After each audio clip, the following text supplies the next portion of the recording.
Namaskaram, this is Yogesh Maurya and welcome to the Rhythm Education. So आज basically क्योंकि कल हम लोगों ने बात किया था कि हम लोग एक नया सीरीज़ जो कि लेक्चर सीरीज़ के फॉर्म में होगा वो स्टार्ट करने वाले हैं। तो बेसिकली हमने कल ही बात किया था जब हमने सिलेबस को डिस्कस किया था, एग्ज़ाम पैटर्न को डिस्कस किया था कि हम किस बारे में पढ़ने वाले हैं, एग्जैक्टली कहाँ से स्टार्टअप करने वाले हैं। तो हमने फिजिकल केमिस्ट्री का सबसे बेसिक चैप्टर जो बेसिक कंसेप्ट आप केमिस्ट्री के नाम से हम पढ़ेंगे, ठीक है। तो बेसिकली क्या है कि हमको पता होना चाहिए कि हम इस चैप्टर में सबसे पहले क्या देखने वाले हैं, okay. What we will see in this chapter, okay. तो बेसिकली हमें कंटेंट डिस्कस करना है कि हमें किस चीज़ पे फोकस करना है, okay.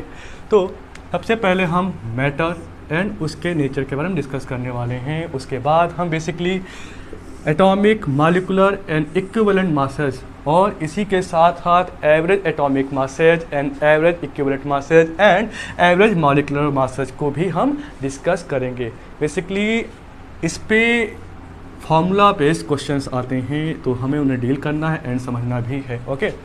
Most important third concept है मोल कॉन्सेप्ट। ये चैप्टर सबसे ज़्यादा इम्पॉर्टेंट है केवल मोल कॉन्सेप्ट को मद्देनज़र रखते हुए, ओके। और इसके एप्लीकेशन से हमेशा आईआईटी एंड जेईई में कम से कम एक क्वेश्चन तो आता ही आता है, ओके। तो बेसिकली हम इस पे फोकस करने वाले हैं। इसके साथ ही हम empirical formula and molecular formula को भी हम डिस्कस करेंगे।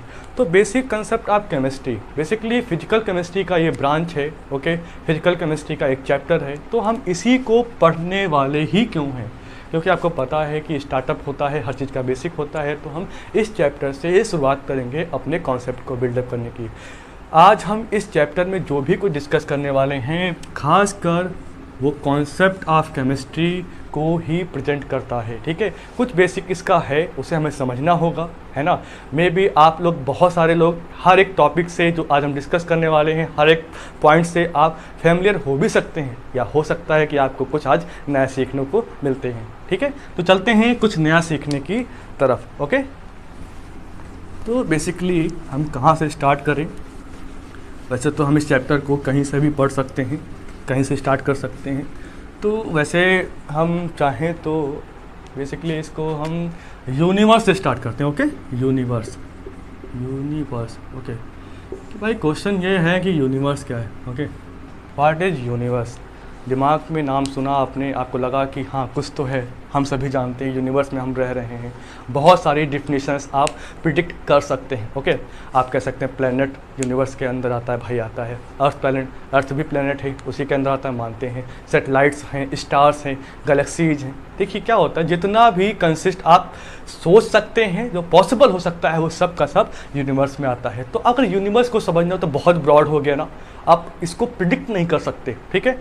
आप हर एक चीज़ यूनिवर्स के अंदर ही आती है, ओके। जब यूनिवर्स के अंदर आती है तो हमें इसे समझना होगा, कैसे लोकेट करेंगे कोई चीज़ अगर यूनिवर्स के अंदर है, यूनिवर्स है या कुछ भी है, सैटेलाइट हो गया आपका, या आपका कोई अर्थ हो गया, या मून हो गया, सन हो गया, किसी की पोजीशन को आपको लोकेट करना है। यूनिवर्स के अंदर ही बात करने वाले हैं, तो क्या कैसे करेंगे। अच्छा, यूनिवर्स की बात करते हैं तो एक बेसिक चीज़ ये है कि अगर हम भी यूनिवर्स के अंदर हैं, सपोज ये मार्कर भी यूनिवर्स के अंदर है, ठीक है। मेरे पास एक शायद यहाँ पे एक बुक रखा हुआ था, हाँ, स्पेक्ट्रोस्कोपी, ठीक है। ये स्कल्सी का एक बुक है, तो हम इसकी बात करते हैं। ये भी एक यूनिवर्स के अंदर है, इसको देखो ध्यान से, ठीक है। ये कुछ रेक्टेंगल फॉर्म में है, आपको दिख रहा है, राइट ना। अगर हम इसको समझें कि भाई ये बुक है, okay.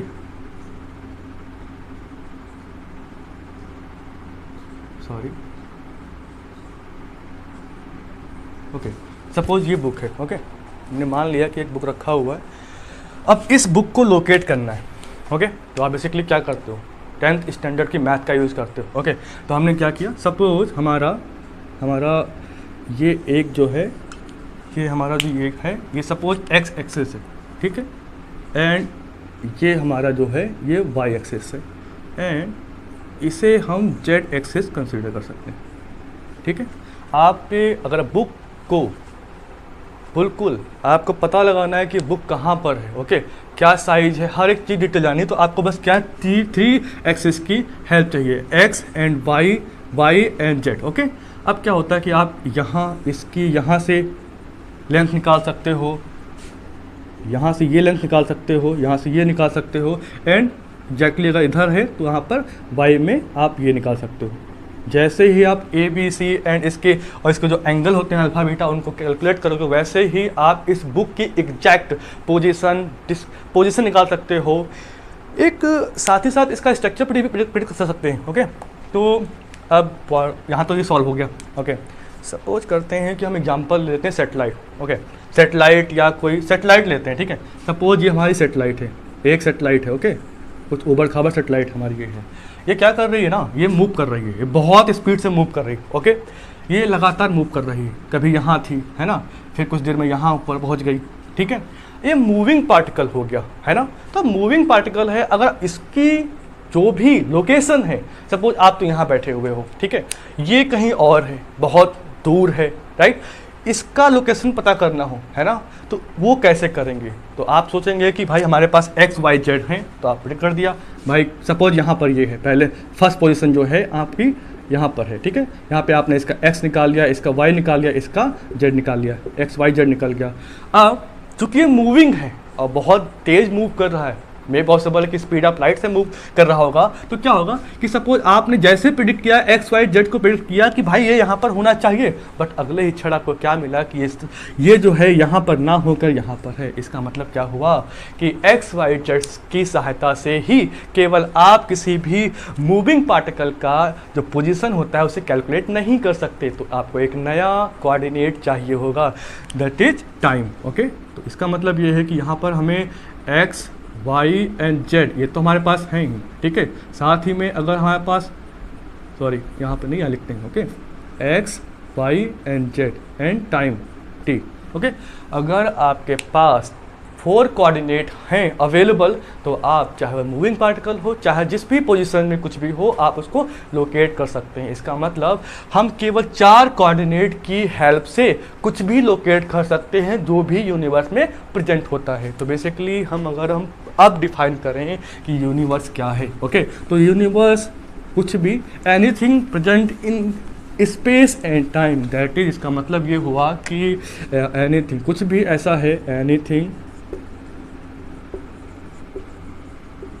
Exist in space and time. बहुत सिंपल डिफिनेशन है, आपको बस इतना याद रखना कि स्पेस एंड टाइम में जो भी कुछ प्रेजेंट है, जो भी कुछ एग्जिस्ट करता है, जो भी कुछ मौजूद है, वो सब कुछ सब यूनिवर्स है। तो यूनिवर्स, हमको लगता है कि आपको यूनिवर्स क्लियर हो गया होगा, आज तो क्लियर हो ही गया होगा। अगर फिर से बात आती है कि यूनिवर्स को क्लासीफाई करना हो तो हम कैसे करेंगे। ओके, तो यूनिवर्स को बेसिकली आप एक तो एनर्जी में, and second is matter. Okay, बात करते हैं एनर्जी की। हालांकि एनर्जी की आपके पास बहुत सारी डिफिनेशंस पॉसिबल हो सकती हैं, ठीक है, बट अगर बेसिकली बहुत फंडामेंटल लेवल पर समझते हैं तो एनर्जी है क्या। तो एनर्जी क्या होती है कि हमें कुछ करना है, सपोज कोई भी वर्क हमें पूरा करना है, तो हमारे पास कुछ कैपेसिटी होती है ना, कुछ कैपेसिटी है जो काम करने के लिए हमें रिक्वायर्ड है, ठीक है। हमारे पास जो भी कैपेसिटी है, कैपेसिटी ऑफ डूइंग वर्क, ठीक है, हम बेसिक फंडामेंटल से समझते हैं कि कुछ भी करने के लिए, कोई भी कार्य, कोई भी वर्क कंप्लीट करने के लिए या फिर करने के लिए ना, जो भी कैपेसिटी की रिक्वायरमेंट होती है वो एनर्जी बेसिकली हम कह सकते हैं, ठीक है। हम बेसिकली अगर बात करें मैटर की, कि मैटर क्या है, ओके, मैटर आपने सुना भी है, आप जानते भी हैं।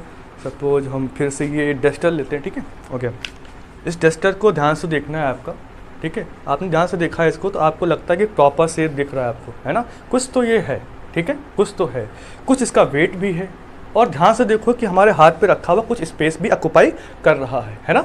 दो चीज़ें क्लियर कि कुछ इसका पर्टिकुलर स्पेस ऑक्यूपाई भी कर रहा है और सम वेट है। तो बहुत बेसिकली हम समझते हैं कि matter has some mass and occupy some space।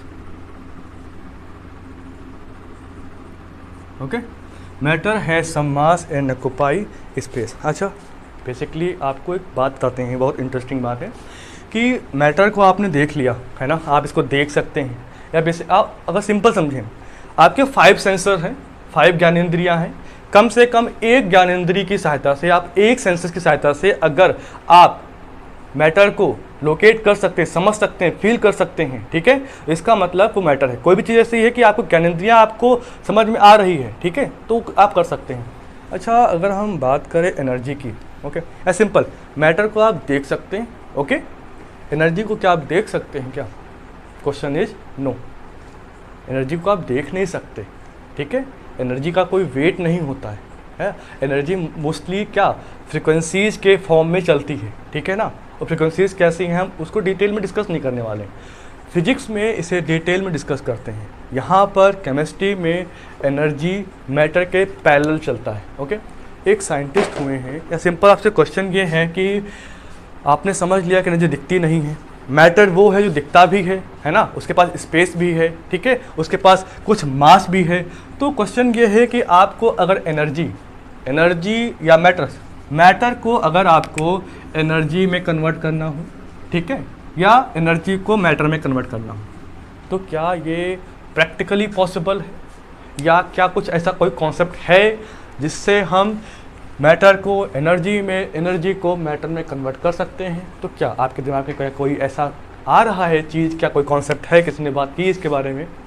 आप जानते हैं एक्चुअली क्या हुआ कि एक साइंटिस्ट है जिसे आप बचपन से सुनते आ रहे हैं, हर कोई जानता है इनके बारे में, सर अल्बर्ट आइंस्टाइन, ओके। उनका एक बहुत बेसिक फार्मूला है। आइंस्टाइन ने क्या किया कि उन्होंने एक फार्मूला दिया, ठीक है, E बराबर mc², हम सभी इसको जानते हैं, ठीक है। अब चूँकि हम जानते हैं पहले से कि E क्या हमारा है, हमारा E जो है एनर्जी है, एनर्जी की जो यूनिट होती है वो क्या होती है? Joule, okay, standard unit. ये क्या हमारा है? मास, ओके। C क्या है? C हमारा है स्पीड ऑफ लाइट। तीनों टर्म हमने समझ लिए। मास की स्टैंडर्ड यूनिट क्या होती है? Kilogram, okay. तो एंड स्पीड आल्सो, स्पीड देखो सिंपल, स्पीड आप जानते हैं पहले से, स्पीड ऑफ लाइट क्या होती है, देखिए C, ओके, 2.99 गुणे 10⁸ मीटर पर सेकेंड, बेसिकली ये क्या हमारी हो गई? Unit, okay. इसी को लिखते हैं 3 × 10⁸ मीटर पर सेकेंड, ओके। आप फैमिलियर हो गए। आप जरा सोचिए कि ये फॉर्मूला आया कहाँ से होगा। आइंस्टाइन ने एक अप्रोच दिया था कि उन्होंने कहा कि क्या होता है कि जो एनर्जी है, जो हमारी एनर्जी है वो प्रोपोर्शनल है, या सिंपल हम बहुत इसको रिवर्स में समझते हैं, ओके ओके। एग्जाम्पल लेते हैं कि सपोज आपके पास ये एक मार्कर है, ओके। इस मार्कर को ध्यान से देखना है आपको, देख रहे हैं, कोई जादू नहीं होने वाला यहाँ पर, कोई मैजिक नहीं होने वाला है। अगर इस मार्कर को अगर हम आपके सामने से इस तरीके से गुजारते हैं, ओके, आप इसको प्रॉपर देख रहे हैं, ओके, इसकी स्पीड बहुत कम है ना, सपोज इसकी स्पीड 100 की हो, तब भी आप शायद इसको देख सकते हैं। आपने फील किया होगा कि आप सपोज किसी रोड पे बैठे हुए हैं, साइड से कोई वाहन, कोई 4 व्हीलर 2 व्हीलर अगर गुजरती है, उसकी स्पीड बहुत तेज़ है, तो वो एकदम सट से निकल जाती है सन से, ओके, ऐसा श्यूं की आवाज़ आती है, ओके। हम वहाँ डिस्कस करने वाले हैं। आप ये सोचो, हम आपको एक अप्रोच देते हैं, अगर इस मार्कर को या कुछ भी, या आपको ही या हमें स्पीड ऑफ लाइट के साथ अगर मूव करा दिया जाए तो क्या होगा? क्या आपको देखना पॉसिबल होगा? ठीक है, सोच के देखो, नहीं पॉसिबल है। 3 × 10⁸ मीटर पर सेकेंड, एक सेकेंड में वो इतना डिस्टेंस ट्रेवल कर सकता है। अगर ये कर गया, ठीक है, और ये कांस्टेंट, हम मान लेते हैं कि ये मार्कर है वो कांस्टेंट 3 × 10⁸ मीटर पर सेकंड से ये मूव कर रहा है, लगातार मूव कर रहा है, तो आप कतई इसको देख नहीं सकते, ओके। इसका मतलब क्या? इसको हम देख नहीं सकते, ध्यान रखना इस पॉइंट को, देख नहीं सकते, ओके। अब हमारा C, अगर कोई पार्टिकल इस स्पीड से मूव कर रहा है तो इसका मतलब क्या है? C जो हो गया, ये हो गया कांस्टेंट, ओके, C कांस्टेंट हमारा हो गया। अब हम वापस आते हैं यहाँ इस फॉर्मूले पर, E = mc² था, C बिकम्स कांस्टेंट, ओके। अगर इक्वल है, कोई भी चीज़ कांस्टेंट हुई, इसका मतलब यहाँ पर E proportional to m, basic physics and math, E proportional to m। यहाँ पर E एनर्जी है, m मास है, प्रोपोर्शनल है, डिपेंड करते हैं। इसका मतलब क्या हुआ कि अगर कोई भी पिंड, अगर कोई भी पार्टिकल या कुछ भी अगर स्पीड ऑफ लाइट की स्पीड से, वेलोसिटी से कहीं भी ट्रेवल करता होगा या कर सकता है, तो बेसिकली इस कंडीशन के अकॉर्डिंग उस मैटर को एनर्जी में आसानी से आप कन्वर्ट कर सकते हैं। डी ब्रॉगली ने भी प्रिडिक्ट किया था कि जो मैटर होता है या कोई पार्टिकल होता है उसमें wave nature and particle nature दोनों होता है। पार्टिकल की बात करते हैं तो मैटर की बात होती है, एंड वेव की बात करते हैं तो एनर्जी की बात होती है, क्योंकि एनर्जी वेव के फॉर्म में ही ट्रेवल करती है। जैसे कि हम अभी बोल रहे हैं, है ना, आप सुन पा रहे हो, या आप ऐसे कह सकते हो कि आप सामने होते आप हमें सुन पा रहे हैं, तो हमारे जो वाइब्रेशंस हैं जो ट्रेवल करके वो आपके कान तक गए, फिर वो आगे एनालाइज होके आपको सुनाई देता है। ओके, या सिंपल यहाँ पर एक माइक लगा हुआ है, वहाँ पर वो एम्पलीफाई होके हमारा वेव के फॉर्म में जो वॉल्यूम है जो हम बोल रहे हैं वो आप तक पहुँच पा रहा है। कई उसमें नीचे इक्विपमेंट शामिल हैं, बट आप देख रहे हो कि जो हम बोल रहे हैं आप सुन रहे हो, इसका मतलब क्या है कि इसका कोई आकार नहीं है, कोई दृश्य नहीं है, बट आप इसको सुन पा रहे हो। वो मोस्टली क्या वेव के फॉर्म में ट्रेवल कर रही है। ओके, तो एनर्जी को बेसिकली हम डिस्कस नहीं करेंगे क्योंकि हमारा ये केमिस्ट्री में बहुत पैरेलल चलता है, इसके साथ चलता है, हर जगह चलता है, फिजिकल केमिस्ट्री में खासकर, बट ये हमारा कुछ फोकस का मुद्दा नहीं है। तो बेसिकली क्या है कि हम मैटर को ही डिस्कस करेंगे। ओके, इस चैप्टर में मोस्टली क्या है कि फिजिक्स भी इंक्लूडेड है, तो हम एक साथ उसको डील करने वाले हैं, तो इतना कोई घबराने की ज़रूरत नहीं है, आप सब जानते हो। और आप लिखने की भी कोई खास ज़रूरत नहीं है, आप चाहें तो लिख सकते हैं, वरना हम इसके हैंड रिटन नोट्स या PDF में आपको प्रोवाइड कर देंगे प्रॉपर वे में लिखे हुए स्ट्रक्चर्ड फॉर्म में। ओके, तो हम यहाँ स्टार्ट करते हैं। सपोज हमने एक सीट ले लिया, ओके, कोई भी सीट जो, या कोई बुक ले लिया, बुक की बात करते हैं, चलो बुक की बात करते हैं। ओके, ये हमारे पास एक बुक है, ठीक है। सपोज एक रेक्टेंगल फॉर्म में कोई मोटी सी हमारे पास बुक है, हालांकि डरिएगा मत, बुक कितनी भी मोटी हो अच्छी ही होती है। ओके, अब सपोज ये है कि हमारे पास, हम एग्जांपल दिखाते हैं आपको, ये बुक है, फिर से उठाते हैं इसी को, ये बुक आपके पास है, इसको ध्यान से देखो, आपको बहुत मोटी दिख रही है, बारीकी से देखो, कुछ पेजेस भी इसमें हैं, आप एक पेज को भी कंसीडर कर लो। ओके, कंसीडर कर लिया, इस पेज में भी देखो कि इसमें क्या छोटे छोटे पार्टिकल नहीं होंगे क्या, ये पेज ऐसे तो नहीं बना होगा। तो क्या होता है कि कोई भी मैटर, हम हो या आप हो, हर एक चीज़ बहुत ही स्मॉल पार्टिकल से मिलकर बनी हुई। तो उसी तरीके से क्या है, हम मान लेते हैं कि इसमें स्मॉल पार्टिकल है। ओके, कोई दिक्कत नहीं, हमने मान लिया ये क्या हमारे हैं, स्मॉल पार्टिकल। अब ये क्वेश्चन है कि स्मॉल पार्टिकल हैं, तो स्मॉल पार्टिकल ये हो क्या सकते हैं, हमने स्मॉल कहा या स्मॉलेस्ट, जितना पॉसिबल है, बहुत छोटे, आपकी सोच से भी छोटे।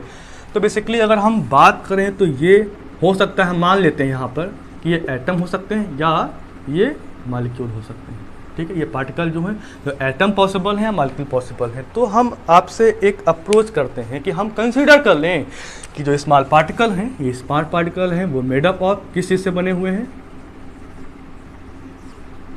हम मान लेते हैं कि मॉलिक्यूल से, ठीक, मॉलिक्यूल से मिलकर बने हुए हैं। अब हम बात करेंगे इसके बारे में भी, आप परेशान ना हो, लेकिन हम पहले पूछने वाले हैं कि मॉलिक्यूल कैसे बना है, ठीक है, मॉलिक्यूल कैसे बना है या किस चीज़ से बना हुआ है। वेट, क्या लिख रहा हूँ मैं, आप सभी जानते हो, बचपन से पढ़ते आ रहे हो, ठीक है, कि मॉलिक्यूल जो है एटम से मिलकर बने हुए हैं, एटम या एटम से मिलकर बने हुए हैं, कोई फ़र्क नहीं पड़ता कि आप क्या पढ़े हैं। अब हम बात करते हैं यहाँ से कि एटम क्या होता है। तो आपके दिमाग में बहुत सारी गलत सही डिफिनेशंस भरी हुई हैं, ठीक है। एटम के वो समझने के लिए एक बेसिक चैप्टर, सेकंड चैप्टर है हमारा, ठीक है, एटॉमिक स्ट्रक्चर, ठीक है, उसमें डिस्कस कर सकते हैं। बट जो रिजल्टेंट है उसका, वो क्या, आप क्या समझते हो। तो बेसिक बुकों में लिखा होता है एनसीईआरटीज में कि एटम ऐसी स्पीसीज हैं या ऐसे पार्टिकल्स हैं नो, जो सबसे स्मॉलेस्ट होते हैं, मतलब सबसे स्मॉलेस्ट पार्टिकल जो है वो एटम है।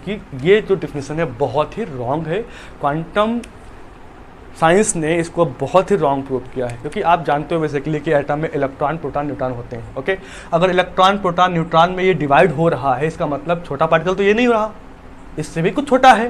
तो इस सबसे ज़्यादा स्मॉलेस्ट तो नहीं हो सकता, स्मॉल है, स्मॉलेस्ट नहीं है। खैर, बात करते कि एटम है क्या। तो एटम, आप फिर वही चीज़ें हैं कि एटम को डिफाइन करना बहुत आसान है। आपको बस ये समझना होगा कि इस पूरे यूनिवर्स में या कहीं पर भी ऐसे पार्टिकल जो फ्री स्टेट में फ्रीली नहीं रह सकते, स्पेस सपोज है उसमें रह नहीं सकते वो, तो कांट, एटम क्या है, can't exist in free state. Okay, atom ऐसी स्पीसीज हैं या फिर ऐसे मटेरियल हैं या ऐसे पार्टिकल हैं जो फ्री स्टेट में, इसको नोट कीजिएगा, फ्री स्टेट का क्या मतलब है? इसका मतलब ये है कि एटम को अगर यहाँ पे छोड़ दिया जाए, जैसा है वो वैसा नहीं रहेगा, वो कुछ ना कुछ करेगा। क्या करेगा पता नहीं। रीजन्स हैं, एटम के पास एनर्जी होती है, ठीक है, आपने पीरियोडिक टेबल देखा हुआ है, ठीक है। तो अगर हम एग्जाम्पल लेते हैं आपको बहुत बेसिक तरीके से, सपोज आपके पास एक हाइड्रोजन एटम है, ठीक है। हाइड्रोजन होता है 1H1, atomic number 1, atomic mass 1, okay. 1S1 मतलब, हालांकि ये आपको समझ में अगर नहीं आ रहा होगा, शायद कुछ 11th के बच्चे होंगे उनको समझ नहीं आ रहा होगा, लेकिन कोई दिक्कत नहीं, अभी आप समझ लो कि ऐसा कुछ है। बेसिकली क्या है, हमने कहा कि हाइड्रोजन का जो न्यूक्लियस है उसके बाहर जो है केवल एक इलेक्ट्रॉन है ना। अब एक इलेक्ट्रॉन है, प्रिडिक्शन क्या है कि भाई अगर S में 2, P में 6, D में 10 एंड F में 14 या बोर के अकॉर्डिंग कोई भी कॉन्फ़िगरेशन अगर 2, 8 इसके फॉर्म में है तो वो उससे स्टेबल कॉन्फ़िगरेशन मानते हैं ऑक्टेट रूल के अकॉर्डिंग। तो बेसिकली क्या है, या आप सिंपल समझ लीजिए, आपने क्या करना है कि आप पीरियोडिक टेबल को देखो, जितने भी एलिमेंट नोबल गैस के वर्ग में आते हैं, जितने भी एलिमेंट नोबल गैस के पीरियड में हैं, तो जो लेफ्ट के हैं, है ना, वो लेफ्ट के जितने भी सारे एलिमेंट हैं वो सारे एलिमेंट अपने नोबल गैस के जैसा होना चाहते हैं। ऑक्टेट रूल बेसिकली इसी पे डिपेंड करता है या इसी को ध्यान में रखते हुए बनाया गया है, ठीक है। सपोज हीलियम होता है, हीलियम क्या होता है, 2He4, यहाँ देखो, यहाँ पे 2 इलेक्ट्रॉन होंगे बाहर, ओके, हीलियम के, ओके। तो मतलब ये प्रेडिक्शन इसको मैच कर रहा है, या 1S2 यहाँ पर इसको मैच कर रहा है आप बाउ के प्रेडिक्शन को। तो कहने का मतलब ये है कि जो हाइड्रोजन है वो S में 2 या फिर सिंपली अपने वैलेंस सेल में 2 इलेक्ट्रॉन को रिक्वायर करना चाहेगा, वो एक्वायर करेगा इसको। तो कैसे करेगा देखते हैं भाई। अब हम सपोज करते हैं आपके पास एक कंटेनर है, समझ लो, इमेजिनेशन कर लेते हैं उस चीज़ की, कंटेनर है, उसमें हमने फिलअप किया हुआ हाइड्रोजन के एटम, मान लेते हैं, ऐसा पॉसिबल नहीं लेकिन पॉसिबल नहीं है, मानते हैं, हमने फिल किया हुआ है, ओके। तो उसमें बहुत सारे एटम होंगे, हाइड्रोजन है इसके पास एक इलेक्ट्रॉन है, हाइड्रोजन है इसके पास इलेक्ट्रॉन है, ऐसा ही है, ठीक है ना। इसके पास भी है, ये भी कितना चाहता है 2 इलेक्ट्रॉन, ये भी चाहता है 2 इलेक्ट्रॉन, तो क्या करेगा। अब वैसे तो कॉन्सेप्ट है, बट अभी आप समझ लो कि अगर ये शेयरिंग कर ले, है ना, अगर ये शेयरिंग कर ले तो इसके भी एरा में 2 हैं, ये अब पास पास आ जाएंगे, ठीक है, और यहाँ पर बॉन्डिंग हो गई, ओके। तो अगर हम कहें कि यहाँ पर इसने क्या किया, H2 बना दिया, और जो ये स्पीसीज है, अब इसके पास भी 2 इलेक्ट्रॉन है, इसके पास भी 2 इलेक्ट्रॉन है, तो क्या हुआ कि अब ये स्पेस में फ्री स्टेट में रह सकता है, ओके। या आप कोई भी एग्जांपल ले लो, आप कोई भी एग्जांपल ले लें, आप सपोज नाइट्रोजन की बात करते हैं, 7, ओके, 2 and 5, ठीक है, ठीक है। अगर इसको और बेसिकली हम या सिंपल हम आप भाव का यूज़ करते हैं, 1S2, 2S2, 2P4 and 3, 4, 3, 7, okay, 3, यहाँ पर 3 इलेक्ट्रॉन है, एस में कंप्लीट है, नहीं मतलब है हमें। तो बेसिकली क्या है, नाइट्रोजन के बाहर 3 इलेक्ट्रॉन है, ठीक है, हमारे पास एक दूसरा है, ठीक है, सॉरी यहाँ एस के इलेक्ट्रॉन छूट गए, ठीक है, 5 इलेक्ट्रॉन वैलेंस सेल में, वैलेंस सेल मतलब n नंबर, समझ में नहीं आ रहा होगा मुझे पता है, लेकिन आएगा, आगे आएगा। अभी आप मान लो या समझ लो कि नाइट्रोजन के बाहर, या आप बहुत समझ लो 2, 4, 2, 5, ओके, 5 इलेक्ट्रॉन है यहाँ पर, ठीक है। तो क्या करेगा, इसको कितने थे, 5 हैं, इसको रिक्वायर्ड है 3 की, 5 and 3 इक्वल टू 8। तो ये अगर 3 इलेक्ट्रॉन इधर आ जाएँ और ये 3 इसको शेयरिंग कर ले तो यहाँ बॉन्डिंग हो गई। बार बार बॉन्ड की बात करते हैं कि बॉन्ड क्या है, बॉन्ड क्या है, ओके। तो bond is nothing, bond is just a force of attraction, force of attraction, अब ये फोर्स ऑफ अट्रैक्शन चाहे लोगों में हो रहा हो, चाहे किसी मॉलिक्यूल में हो रहा हो, चाहे किसी एटम्स में हो रहा हो, या किसी पार्टिकल में हो रहा हो। जनरली कहते हैं ना कि किसी दो बंदों की फिर या फिर किसी दो लोगों की बॉन्डिंग अच्छी, इसका मतलब क्या है कि उनका एक अप्रोच है, अट्रैक्शन जो है वो अच्छा है ना। तो बेसिकली यही चीज़ें हैं कि वो क्लोज हैं। ओके, तो अभी मेरे को ये समझ में आ गया कि जितनी भी सिंगल स्पीसीज हैं, सपोज आप बात करते हो बार बार कि हाइड्रोजन इस फॉर्म में, या फिर सिंपल कहते हैं नाइट्रोजन, ऑक्सीजन, ये सब एटॉमिक फॉर्म है ना, ये इसकी एटॉमिक फॉर्म है। तो अगर H2, अगर हाइड्रोजन ने हाइड्रोजन के साथ बॉन्डिंग की और यहाँ पर हमारा बन गया मान लो N2H2 या O2 बनता है, Cl2 बनता है, सिंपल, या आपके पास बहुत सारे ऑप्शंस हैं। I2 आपने 2 का देख रखा है, ठीक है, और ये सभी के सभी फ्री स्टेट में रह सकते हैं, है ना। तो हमें समझ में क्या है, अगर फ्री स्टेट में रह सकते हैं इसका मतलब क्या है कि मॉलिक्यूल और दो species which can exist freely, can exist in free state, free state में मॉलिक्यूल फ्रीली एग्जिस्ट कर सकते हैं। तो अब अगर आप पूछा जाए कि मॉलिक्यूल क्या होते हैं, तो अब बेसिकली लगेगा आपको कि मॉलिक्यूल क्या है भाई, दो एटम जो हैं कंबाइंड हो गए आपस में, atoms, two atoms combined together and form molecule. बहुत ही बकवास एंड वाई हार्ड डिफिनीशन है। ओके, कभी भी आपको नहीं बोलना है, 9th की NCERT में भी शायद मेंशन है कि डिफिनीशन यही है, तो गलत डिफिनीशन है। यहाँ पर दो एटम है, माना कि यहाँ के लिए सही है ना, कुछ जगह पे लागू हो रहा है लेकिन हर जगह तो नहीं होने वाला, क्योंकि आपके पास एग्जाम्पल है, हमारे पास P4 है, हमारे पास S8 है। अब यहाँ पर दो एटम ने कंबाइन तो नहीं किया है, P4 बनने के लिए फास्फोरस को के मॉलिक्यूल को बनने के लिए क्या हुआ, 4 फास्फोरस आपस में कंबाइंड हुए होंगे, ऑब्वियस है। यहाँ पर S8 8 एटम्स आपस में कंबाइंड हुए हैं, तब S8 बना हुआ है। ओके, तो क्या है ना कि ये डिफिनेशन तो रॉन्ग हो गई कि एटम्स, दो एटम्स आपस में कंबाइंड होके मॉलिक्यूल बनाते हैं, तो ये तो गलत हो गया। तो क्या है, सिंपली कह सकते हैं कि मॉलिक्यूल्स आर दो स्पीसीज, सिंपली बहुत सिंपल करते हैं, ठीक है, दो या more than two and more than two atoms आपस में कंबाइंड होंगे और मॉलिक्यूल फॉर्म करेंगे, और जो बनने वाला मॉलिक्यूल होगा वो हमेशा फ्री स्टेट में रहेगा। हमेशा का मतलब यहाँ उसे एकदम लोकेट नहीं करना है कि वो ज़िंदगी भर वैसा रहेगा। जब भी हम कुछ बात करते हैं ना, तो एक चीज़ आपको बहुत क्लियर होनी चाहिए, जो आप बचपन से सुन भी रहे हैं कि ये क्या होता है, NTP और STP। सबसे पहले बात करते थे STP, standard temperature and pressure. Okay, temperature standard क्या होता है, इसको मानते हैं room temperature, T = 25 degree centigrade, and fast ये प्रेशर क्या होता है, 1 atmospheric pressure, 1 ATM। Okay, standard को ही बाद में नॉर्मल कहते हैं, नॉर्मल टेम्परेचर प्रेशर, ये सेम डेटा ही रहेगा, ठीक है। तो इसका मतलब रूम के टेम्परेचर जहाँ पर हम आप अभी हैं उसका टेम्परेचर को स्टैंडर्डाइज किया गया कि वो 25 डिग्री सेंटीग्रेड है, एंड प्रेशर को 1 ATM मान के रखा गया है ऑफ SG। बट कभी भी ये ऐसा ही नहीं रहता है। ओके, आपको समझना होगा ये चीज़। ओके, तो हम समझ चुके हैं कि एटम क्या होते हैं, है ना, 2 और more than 2 atoms combined together to form a molecule which can exist in a free state. Okay, simply molecule समझ में आ गया।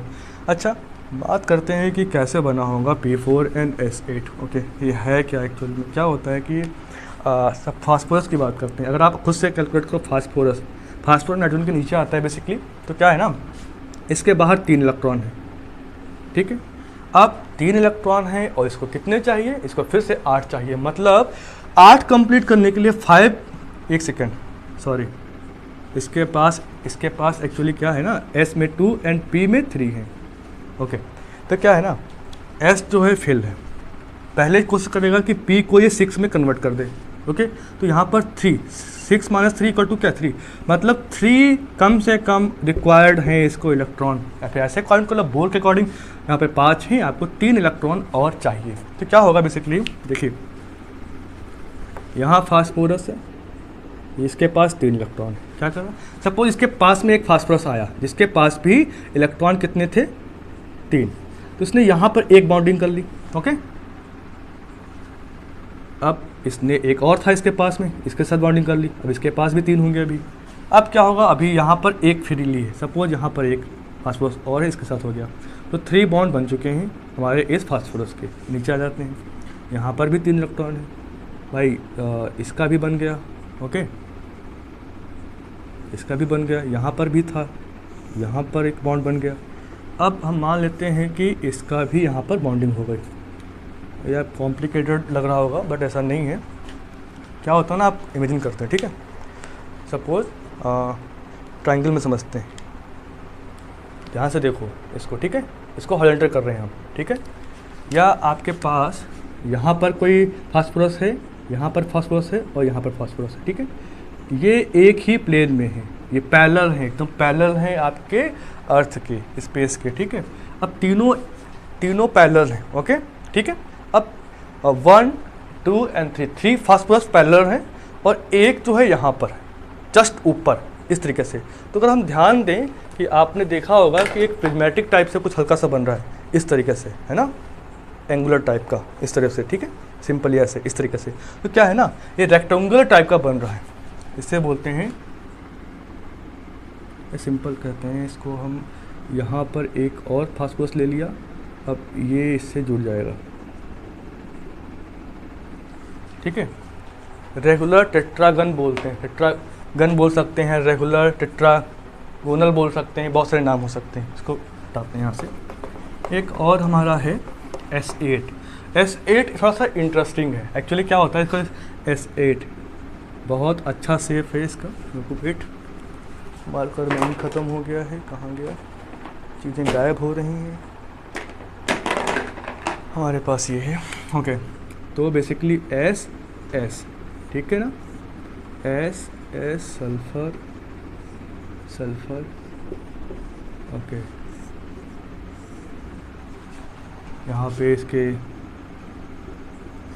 छोड़िए उसको, इसका शेप है ये क्राउन शेप है, आप जानते नहीं हैं, ये कुछ एक कटोरे जैसा है एक्चुअली, छोड़िए। तो बेसिकली जानना में क्या था कि मॉलिक्यूल जो होते हैं वो केवल 2 के फॉर्म पे नहीं होते हैं, वो डायटॉमिक के फॉर्म में नहीं होते हैं। अगर 2 एटम हैं तो ऐसे एलिमेंट 2 एटॉमिक फॉर्म में, डाई एटॉमिक फॉर्म में होंगे। अगर 2 से ज़्यादा तो बेसिकली हम लोग पॉली एटॉमिक का जिक्र करते हैं। तो बेसिकली हमें लगता है कि आपको एटम और आपका मॉलिक्यूल समझ में आ गया होगा। एक्चुअली आप सोच रहे होंगे कि हम इतना बेसिक डिस्कस क्यों कर रहे हैं। ये पूरा चैप्टर खासकर अगर हम पढ़ाने वाले हैं तो कभी भी आपके नए टर्मिनोलॉजी आएंगी जो आप जानते हैं कि एटम, मॉलिक्यूल, एलिमेंट, कंपाउंड के बारे में बोलेंगे, ठीक है। तो वहाँ पर आपको कन्फ्यूजन ना हो, इस चीज़ के लिए हमने इसको पहले ही क्लियर कर लेना है। ये पूरा चैप्टर आने वाले सभी चैप्टर को डिफाइन करेगा। बेसिक यही है, भले ही एग्जाम में इससे 1 या 2 क्वेश्चन आए, बट इसको समझना जरूरी, रिक्वायरमेंट हमारी है इसी से, ठीक है, क्योंकि स्टार्टअप यहीं से होता है। तो एटम मॉलिक्यूल क्लियर हो गया होगा। हम वापस आते हैं अपने मैटर पे, ओके। ये हमारा क्या था, मैटर सपोज किया था, ओके। फिर से हमारी ये बुक था, इसको ध्यान से देखना है अपने को, ठीक है। मैटर को यहाँ पे हमने बनाया है, ये बुक हमारी एक मैटर है, ओके। तो इसको ध्यान से देखो कि ये मैटर छोटे छोटे पार्टिकल से मिलकर बनी है। इसका मतलब इस बुक का एक प्रॉपर संगठन है, इसका मतलब इसका एक प्रॉपर कंपोजिशन है। तो बात समझ में क्या आई कि matter has some composition, okay, इसका कंपोजिशन है, ओके। फिर से देखो यहाँ से, इसका एक प्रॉपर स्ट्रक्चर भी है, ओके। स्ट्रक्चर है तो प्रॉपर्टी भी होगी, है ना। इसका स्ट्रक्चर हमने देख ही लिया बना हुआ है। प्रॉपर्टी की बात करते हैं तो प्रॉपर्टी कुछ ना कुछ, जितनी भी चीज़ें यूनिवर्स में या फिर इस अर्थ पे या किसी भी प्लेनेट पे हैं, उसका कुछ ना कुछ प्रॉपर्टी जरूर होगा, ठीक है। बिना प्रॉपर्टी के, बिना कारण के कोई भी चीज़ एग्जिस्ट नहीं करती। हर चीज़ का अपना कारण होता है, ठीक है, हर एक बात का, हर एक चीज़ का, ओके। तो इसका स्ट्रक्चर है, कंपोजिशन है, प्रॉपर्टी है, ठीक है। तो बेसिकली बात करते हैं कि देखो यहाँ पे क्या हुआ, has some structure and also has some properties. अभी स्ट्रक्चर प्रॉपर्टी क्या हम डिस्कस करने वाले नहीं हैं। तो बेसिकली क्या है कि मैटर के पास कंपोजिशन है, मैटर के पास स्ट्रक्चर है, मैटर के पास प्रॉपर्टी भी है। तो क्या है ना कि केमिस्ट्री की जो भी ब्रांच है, सिंपल कहते हैं साइंस की वो ब्रांच जिसमें किसी मैटर के कंपोजिशन, स्ट्रक्चर एंड प्रॉपर्टी को डिस्कस करते हैं या डील करते हैं, उसी को आप केमिस्ट्री कहते हैं। ठीक है, अभी आपको केमिस्ट्री की डिफिनीशन क्लियर होगी कि केमिस्ट्री भाई क्या है। ठीक है, chemistry deals with structure, composition, property of a matter. Okay, the branch of science, simple कहते हैं। ठीक है, the branch of science in which we deal with composition, structure and properties of an matter is called chemistry. इसको आप कैसे भी define कर सकते हैं। ठीक है, अगर आपको केमिस्ट्री क्लियर हो गया होगा, बेसिकली हमारा मुद्दा ये था कि हमें केमिस्ट्री भी सीखना है। केमिस्ट्री है क्या, क्या पढ़ते हैं, कुछ नहीं, बस 3 चीज़ें। क्या, मैटर की composition, structure and property. Material मतलब मटेरियल, सबस्टेंस। बायोलॉजी में हमेशा मैटर को एक सबस्टेंस के रूप में देखते हैं। सभी का वही मीनिंग है कि सबस्टेंस, मटेरियल या मैटर। ओके, यहाँ पर जो आपका केमिस्ट्री है, इसको फर्दर वैसे तो कई भाग में डिवाइड कर सकते हैं, कई अप्रोच हो सकती हैं, बट आपको लगता होगा कि केमिस्ट्री को 3 ब्रांच में, या किसी किसी को लगता है, सभी को नहीं, हालांकि बहुत सी सब इसकी ब्रांचेज बनी हुई है, लेकिन 4 ब्रांचेज मेनली एग्जिस्ट करती हैं, जिसे कैटेगराइज किया गया है। नंबर 1 फिजिकल, दूसरा क्या है हमारा in organic, third organic and analytical. ठीक है, क्या है ना, फिजिकल में हम फोर्स एंड लॉ पर डिस्कस करते हैं मोस्टली। ठीक है, अब ऑर्गेनिक की क्या करते हैं, जितने भी, हालांकि कहते हैं क्या हैं कि जितने भी प्रीवियस, बहुत पहले कहते थे जितने भी नेचुरल प्रोडक्ट हैं, जितने भी ऑर्गेनिक या फिर कार्बन कंटेनिंग प्रोडक्ट हैं, उनको ऑर्गेनिक में रखा गया है। ठीक है, ऑर्गेनिक में मोस्टली हम केमिकल्स को डिस्कस करते हैं, उनकी रिएक्शंस को, उनके बिहेवियर को डिस्कस करते हैं। इनऑर्गेनिक में आपको पता है, इनऑर्गेनिक में हमेशा एलिमेंट के बारे में डिस्कस करते हैं मोस्टली, कि एलिमेंट का बिहेवियर क्या है। ठीक है, यहाँ पर केमिकल्स का बिहेवियर क्या है। ठीक है, फिजिकल में लॉ एंड डिस्कस कर लेते हैं। एनालिटिकल में क्या है, आप जो भी यहाँ से कुछ भी थियोरेटिकली सीखते हो, ठीक है, उसको प्रैक्टिकली कैसे पॉसिबल, फिजिबल कैसे होगा, वो सीखते हैं एनालिटिकल। ठीक है, क्वालिटेटिव एंड क्वांटिटेटिव आपने सुना होगा। ठीक है, कि कैसे हम किसी को एनालाइज कर सकते हैं, लैब वर्क मोस्टली इसी में आता है। ओके, तो बेसिकली हमें क्या है ना, अपने पेपर को पढ़ने के लिए फिजिकल, इनऑर्गेनिक एंड ऑर्गेनिक को ही पढ़ना है। ओके, फिजिकल मेजर पोर्शन है, देन ऑर्गेनिक, देन इनऑर्गेनिक। तो हम बात करते हैं, अब कुछ नया सीखते हैं। हमने मैटर पढ़ लिया, हमने मॉलिक्यूल पढ़ लिया एंड हमने एटम्स को पढ़ लिया। अब हम क्या बात करें, चलिए कुछ नया सीखते हैं फिर से।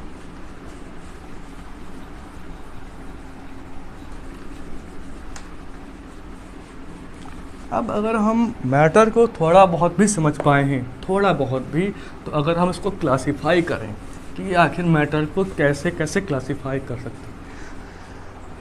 मैटर को फिर से चूज कर लेते हैं, या सिंपल क्लासिफिकेशन, क्या लिख रहा हूँ, क्लासिफिकेशन ऑफ मैटर, मैटर को क्लासिफाई करने वाले। ओके, तो क्या है ना कि आप इसको कई तरीके से क्लासिफाई कर सकते हैं। ओके, तो physical classification and chemical classification पढ़ने पहले फिजिकल का क्या मतलब होता है। फिजिकल प्रॉपर्टीज़ क्या होती हैं किसी भी चीज़ की, किसी भी मैटर की। Physical properties are those properties जिसमें हम विदाउट चेंज किए हुए, सपोज ये मार्कर है, इसको हमें एनालाइज करना है, इसमें हम कोई चेंज ना करें, जो जैसा है वैसा ही रखा रहे, उसको हम एनालाइज करें, तो वो सारी प्रॉपर्टी फिजिकल प्रॉपर्टीज़ कहलाएंगी। सपोज अब क्या, इसका रंग देख सकते हो, इसका कैसा कलर है, इसका ऑर्डर क्या हो सकता है, इसका मेल्टिंग पॉइंट क्या हो सकता है, बॉइलिंग पॉइंट, कोई मटेरियल है, boiling point, melting point, solubility, है ना, बिहेवियर, जो भी है वो सारा फिजिकल प्रॉपर्टी विदाउट चेंज किए हुए, मतलब किसी भी मैटर में विदाउट एनी चेंज किए हुए जो भी प्रॉपर्टी हम डिस्कस करेंगे वो सारी फिजिकल प्रॉपर्टी होगी। और जब बात करते हैं केमिकल प्रॉपर्टी की, तो केमिकल प्रॉपर्टी का मतलब ये है कि उसमें हमें कुछ फंडामेंटल चेंज करने ही पड़ेंगे, वरना हम कैलकुलेट नहीं कर सकते बिना चेंज किए हुए। तो बेसिकली क्या है ना कि हम अभी बात करते हैं फिजिकल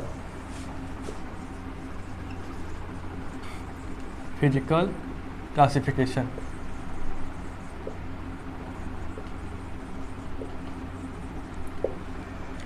फिजिकल क्लासिफिकेशन के तहत हम मैटर को कितने भागों में डिवाइड कर सकते हैं, या कह सकते हैं मैटर की कितनी स्टेट। फिजिकल का मतलब मोस्टली फेज या स्टेट से है, ये रिलेट करता है स्टेट और फेज से, है ना, अवस्था बोलते हैं इसको हिंदी में। तो मोस्टली आपको पता है पहले से ही। आप क्या जानते हो भाई? हम जानते हैं कि फिजिकल मतलब सॉलिड स्टेट होती है, मतलब सॉलिड्स हैं, लिक्विड्स हैं मतलब हम केमिकल, हम मैटर को लिक्विड में, और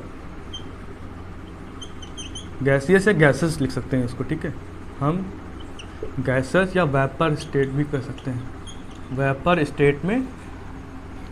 स्टेट में हम इसको प्रेडिक्ट कर सकते हैं। ओके, 3 स्टेट हैं, आप फैमिलियर हो। एक चौथी स्टेट भी है plasma,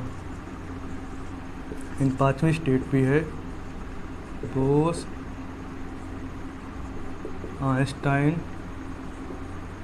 condensate. Okay, solid, liquids and gases 9th standard से आप इसके बारे में पढ़ते आ रहे हैं, तो हमें नहीं लगता कि हमें solid and liquid and gases को डील करने की ज़रूरत है। ओके, प्लाज्मा आप जानते हैं फिलहाल, लेकिन फिर भी अगर कोई 11th का बच्चा है तो मे भी उसे ना पता हो, तो हम यहाँ डिस्कस करना पसंद करेंगे।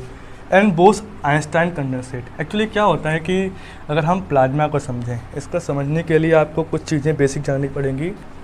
सपोज आपके पास कोई एटम है, आपने एक एटम आइसोलेट किया है, आपके पास एटम है, ये एटम का न्यूक्लियस, यहाँ पर इसकी सेल्स हैं, ठीक है ना। अब इसमें रूल के अकॉर्डिंग इलेक्ट्रॉन भरे हुए हैं, अभी हम ऐसे भर दे रहे हैं, ठीक है, जो भी है। अब क्या है ना, ये आपका न्यूक्लियस है। ओके, ये आपके क्या है, ये बस तो आउटर सेल है, इन्हीं को वैलेंस सेल बोलते हैं। आउटर सेल, वैलेंस सेल है, और ये जो इलेक्ट्रॉन्स हैं वो आउटर सेल में रिवॉल्व होते हैं, ठीक है। ये इलेक्ट्रॉन्स जो हैं वो आउटर सेल में रिवॉल्व होते हैं। ये अगर जो इसकी लास्ट सेल सपोज कर लेते हैं, तो ये जो हमारी है आउटर मोस्ट सेल है, क्या है हमारी है आउटर मोस्ट सेल, या इसी को कह सकते हैं हम वैलेंस सेल।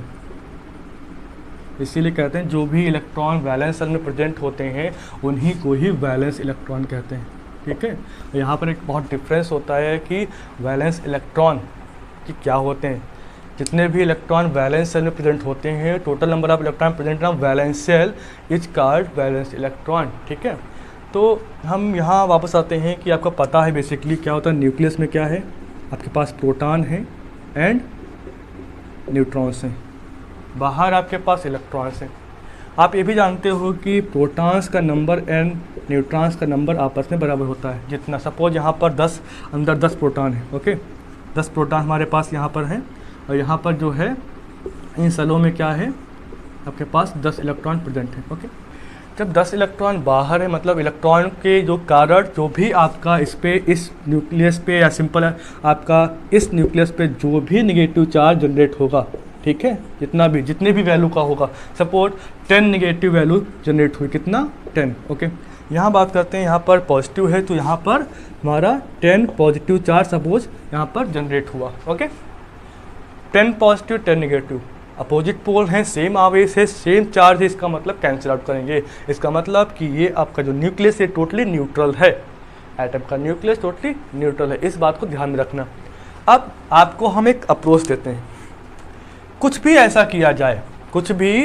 किया जाए कि इसके कम से कम एक इलेक्ट्रॉन, सपोज ये एक इलेक्ट्रॉन यहाँ से बाहर हो गया, ठीक है, यहाँ से बाहर हो गया, अब यहाँ तो नहीं होगा, सीक्रेट हो गई। कैसे करेंगे इस पे चर्चा नहीं करने वाले। रेडिएट करें, एनर्जी दें, हीट दें, ठीक है ना, कुछ भी करें, इलेक्ट्रॉन को निकालना, एक इलेक्ट्रॉन निकाल दिया तो यहाँ पर 9 बचेंगे, ठीक है ना, यहाँ पर 10 पॉजिटिव, सिंपल सी बात है। इसको आप 10 and 9 मतलब क्या, 10 - 9 कितना, 10 अधिक था, मतलब इस पर एक पॉजिटिव चार्ज, इस पर क्या एक पॉजिटिव चार्ज जनरेट हो गया। अगर 2 इलेक्ट्रॉन निकाल दें, यहाँ से बाहर निकाल दें तो क्या हुआ, 2 पॉजिटिव जनरेट हुआ। सभी निकाल दें, जितना भी चार्ज होगा तो पॉजिटिव हो जाएगा। इसका मतलब क्या हुआ कि कोई एटम है, आइसोलेट एटम है, उसका कोई एक इलेक्ट्रॉन निकाल दें या सारे निकाल दें, है ना। हमें फोकस क्या करना है, एक एटम या सारे इलेक्ट्रॉन निकालने पे, या फिर 2 से अधिक एटम निकालने पर, इलेक्ट्रॉन निकालने पर जो भी उस एटम पे चार्ज जनरेट होगा उसको क्या कहेंगे। एटम है, उस पर चार्ज है, वही पॉजिटिव है, तो पॉजिटिव चार्ज है क्या, आयन। एटम या किसी भी स्पीसीज पे जब कोई चार्ज होता है वो चाहे पॉजिटिव हो चाहे नेगेटिव है उसको बोलते हैं आयन, ठीक है। ओके, तो यहाँ पर ये हो बन गया आयन, कैसा, पॉजिटिवली चार्ज है, चार्ज भी है पॉजिटिव भी है और आयन भी, तो इसका मतलब है ये क्या हो गया, पॉजिटिवली चार्ज। एक कमाल की बात देखो, एक एटम है जो कि पॉजिटिवली चार्ज आयन है, ठीक है। अब सपोज करो कि बहुत सारे एटम हो, गैस का मॉलिक्यूल लिया था, आइसोलेट किया था, बहुत सारे हो सकते हैं, तो क्या है, बहुत सारे पॉजिटिवली चार्ज आयन हैं, तो एक सेट है, क्या है, एक सेट, आप सपोज कर लो set of positively charge ion है। बहुत ध्यान से सुनना, set of positive charge ion. Actually क्या होता है कि आपका कन्फ्यूजन बिल्कुल भी क्रिएट ना हो तो उसका एक और सिंपल तरीका हो सकता है कि अगर आपको इसको समझना हो तो एक गैस को मॉलिक्यूल को लिया हमने, ठीक है, एक गैस के मॉलिक्यूल को लिया, उसको आइसोलेट किया उसके एटम को, उसके इलेक्ट्रॉन कुछ रिमूव किए, है ना, उसको पॉजिटिवली चार्ज बनाया, तो जो सेट बनेगा ना वो set of gas, set of ions, set of positively charge ion, set of positively charge ion of a gas is called plasma. आप जानते हो कि सॉलिड और लिक्विड कि कंपैरेटिवली गैस का जो डेंसिटी होता है वो लो होता है ना, एंड उसका फिक्स वॉल्यूम एंड स्पेस भी नहीं होता है, तो बिल्कुल वैसे ही प्लाज्मा का कोई भी फिक्स वॉल्यूम या स्पेस नहीं होता है, इसकी डेंसिटी हमेशा लिक्विड एंड सॉलिड से कम होती है। तो ये कुछ ब्रीफ हल्का सा कंसाइज डिस्क्रिप्शन था इस प्लाज्मा के बारे में, ठीक है। एक कमाल की बात कि जो प्रेडिक्शन है बहुत ही लो टेम्परेचर पे होता है, तो इसे हम नॉर्मल टेम्परेचर प्रेशर पे प्रेडिक्ट बिल्कुल भी नहीं कर सकते। ओके, आप एग्जांपल की बात कर सकते हैं, आपने फ्लोरोसेंट देखा होगा, फ्लोरोसेंट लाइट, ओके, वो इसी का एग्जांपल है ना। ये लाइट जनरली ठंडी होती हैं, तो बोस आइंस्टाइन कंडेंसेट की बात करते हैं, BEC, okay, Bose Einstein condensate, mostly 1 and 2 3 and 4 and 5, Fermi भी आया हुआ लेकिन उसकी बात नहीं, फर्मी कंडेंसेट बात नहीं करेंगे अभी। तो बेसिकली बोस आइंस्टाइन कंडेंसेट क्या है, बी है, B stand for Satyendra Nath Bose, ये एक इंडियन साइंटिस्ट हैं। ई फॉर आइंस्टाइन हो ना, Bose and Einstein, Albert Einstein. Condensate बताते हैं इसके बारे में अभी। तो ये क्या थे, बी फॉर काहे के लिए, सत्येंद्र नाथ बोस, सत्येंद्र नाथ बोस, ये एक इंडियन साइंटिस्ट हैं, और ये क्या है हमारे, ये अल्बर्ट आइंस्टाइन है। तो इन दोनों ने मिलकर फर्स्ट प्रेडिक्शन दिया इस बोस आइंस्टाइन कंडेंसेट के बारे में। वो करीबन 1924 टू 1925 के अप्रॉक्सीमेटली दिया प्रेडिक्शन फर्स्ट कि भाई BEC भी कुछ होता है। ओके, इसी को कहा गया बोसान पार्टिकल, आपने इसको जरूर सुना होगा, बोसान पार्टिकल, है ना। फर्स्ट प्रेडिक्शन किसने दिया था, Satyendra Nath Bose and Albert Einstein ने, फर्स्ट प्रेडिक्शन। उसके बाद बहुत सारे प्रेडिक्शन इसमें आए भी हैं, बट हम इन्हीं की बात करने वाले हैं। तो बेसिकली क्या है, अगर किसी को नोट करना हो कि ये क्या होता है, तो बेसिकली क्या होता है कि बोस आइंस्टाइन आपका कंडेंसेट जो है, it is a state of matter of a dilute gas of a low density. मतलब क्या है, बहुत ही लो डेंसिटी चाहिए हमें गैस की, किसी बहुत ही लो डेंसिटी के गैस के मॉलिक्यूल को, या सिंपल गैस को जो कि बहुत ही लो डेंसिटी का है, उसको डाइल्यूट किया गया, कहाँ पर, कैसे, क्या कंडीशंस थी। ओके, तो टेम्परेचर था उस समय -273.15 डिग्री सेंटीग्रेड, मतलब 0 केल्विन टेम्परेचर पे। Okay, condition number 1 0 kelvin temperature. Second condition बहुत ध्यान रखना है, ग्रेविटी, ठीक है, वेरी वेरी वेरी लेस, बहुत ही लेस, सिंपल, बिल्कुल ना के बराबर, वेरी लेस ग्रेविटी हो,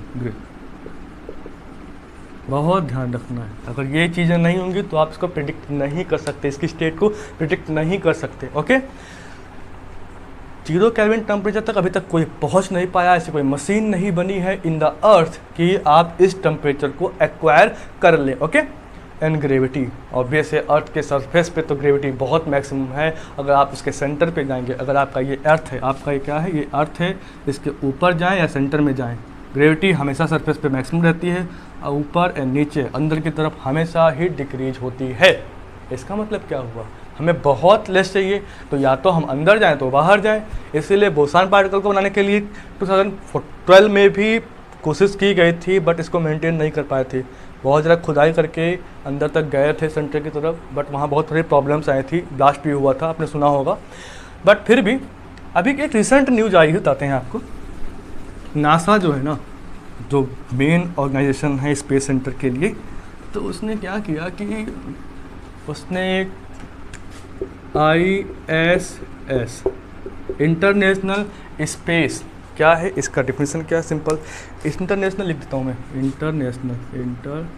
इंटरनेशनल स्पेस स्टेशन, इसके साथ क्या किया नासा जो है आपकी कोलैबोरेशन किया इसने, ठीक है, इनके साथ काम किया जो कि ऑलरेडी स्पेस में थे। ओके, क्या किया इन्होंने, इन्होंने मुझसे क्या किया कि ग्रेविटी को बिल्कुल, क्योंकि बाहर है, अर्थ के सरफेस से ही बाहर है, अर्थ के एरा से ही बाहर है, ग्रेविटी से बाहर है, तो उन्होंने ग्रेविटी मेंटेन की और साथ साथ टेम्परेचर भी मेंटेन किया। तो क्या हुआ कि ग्रेविटी टेम्परेचर मेंटेन करने के बाद इन्होंने क्या पाया कि उन्होंने जनरली आपका जो बोस आइंस्टाइन कंडेंसेट इसको प्रिडिक्ट किया। ओके, लेकिन कुछ भी कर लें, एक बात तो तय है, जब ये नॉर्मल टेम्परेचर एंड प्रेशर पर एग्जिस्ट ही नहीं करता तो हम इसको लोकेट नहीं कर सकते, तो पढ़ने का कोई खास फायदा तो नहीं हुआ यहाँ पर। तो बेसिकली क्या होता है कि इनको ही हम पढ़ते हैं। ओके, तो ये कुछ इसके बारे में था। बात करते हैं दूसरा। ओके, दूसरा क्लासिफिकेशन क्या है, केमिकल क्लासिफिकेशन।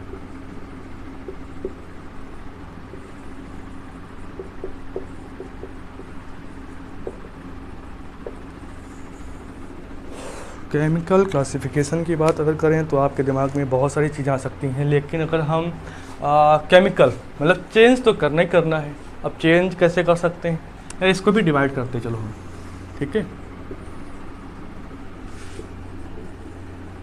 होमोजीनियस एंड दूसरा क्या है, हेट्रोजीनियस। बहुत ध्यान से सुनना कि यहाँ पे वर्ड में ही छुपा हुआ है इसका राज। होमो का मतलब क्या होता है, सेम, इसका मतलब होता है इक्वल, ठीक है। जीनियस का मतलब होता है स्टेट और फेज, ठीक है ना। यहाँ पे देखो हेट्रो का मतलब क्या होता है, अनइक्वल या डिफरेंट। ओके, यहाँ जीनियस का मतलब फिर से क्या हो गया, फेज या स्टेट, फर्क नहीं पड़ता क्या बोलते हैं आप, ठीक है। मतलब क्या है, मतलब ये है कि ऐसे मटेरियल, कुछ मटेरियल है मैटर, सिंपल,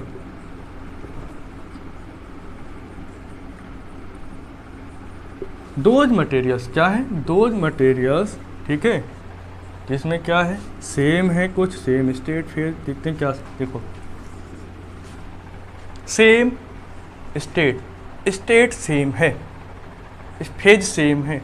फेज क्या होता है, फेज एंड कंपोनेंट की बात करते हैं। आप जानते हैं जनरली कि आपके पास सपोज वाटर है, वाटर का फॉर्मूला H2O। ओके, वाटर को आपने फ्रीज कर दिया है ना, वो आइस में कन्वर्ट हो गया। अब आइस में कन्वर्ट होने पर वाटर क्या है, वाटर एक सॉलिड स्टेट में आ गया, बट स्टेट या फेज, सॉलिड स्टेट में एक आइस क्यूब बन गया। बट आप ध्यान से देखो क्या उसका फॉर्मूला चेंज हुआ ना, नहीं चेंज हुआ। आप आइस का फॉर्मूला भी H2O लिखते हैं। अब लिक्विड के फॉर्म में, पानी के फॉर्म में, वहाँ पर भी वाटर के फॉर्म में फॉर्मूला H2O है।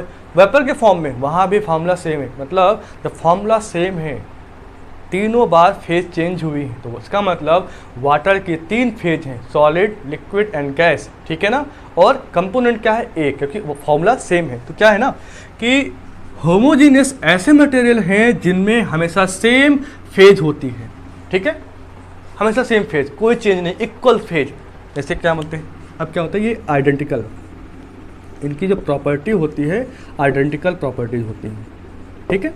अब यूनिफॉर्म कंपोजिशन, इनका जो कंपोजिशन, इनकी जो संगठन बनावट है वो एक ही जैसी होती है। यूनिफॉर्म मतलब बिल्कुल एग्जैक्टली सेम। जैसे सपोज आपके पास एक कंटेनर है, ठीक है, इस कंटेनर में वाटर है, ठीक है। वाटर के बहुत सारे मॉलिक्यूल्स होंगे, H2O बहुत सारे होंगे, है ना, यहाँ पर भी H2O है। क्या स्ट्रक्चर बदल जाएगा इसका? क्या क्या कोई कंपनी से बदला हुआ है क्या? जब कुछ चेंज ही नहीं किया तो वाटर का मॉलिक्यूल है, जो शायद इसका होगा वो इसका होगा, है ना, फोर्सेस की बात नहीं कर रहे हैं बिल्कुल भी यहाँ पे, ठीक है। तो क्या है कि वाटर के हर एक मॉलिक्यूल एक जैसे हैं, मतलब यूनिफॉर्म कंपोजिशन है, ठीक है। अब जो भी प्रॉपर्टी ये वाटर रखेगा वही प्रॉपर्टी ये भी रखेगा। इसका मतलब क्या है कि उनकी प्रॉपर्टी भी इक्वल होती हैं। तो इसका मतलब क्या है, homogeneous material are those material which has identical properties and has uniform composition. देखिए इतनी बात समझ सकते हैं, या आप इसको ध्यान से सकते हैं कि जो आपका होमोजीनियस है, जो होमोजीनियस मटेरियल है वो कंसिस्ट ओनली वन फेज, एक फेज होगा। अभी बात की ना हमने कि एक ही फेज होगा, ओके। कंसिस्ट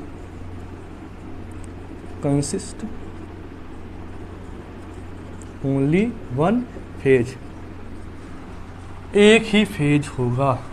अब सपोज करो कि थोड़ा सा यहाँ पर आइस क्यूब भी बन चुकी है, तो फेज तो डिफरेंट हो गई।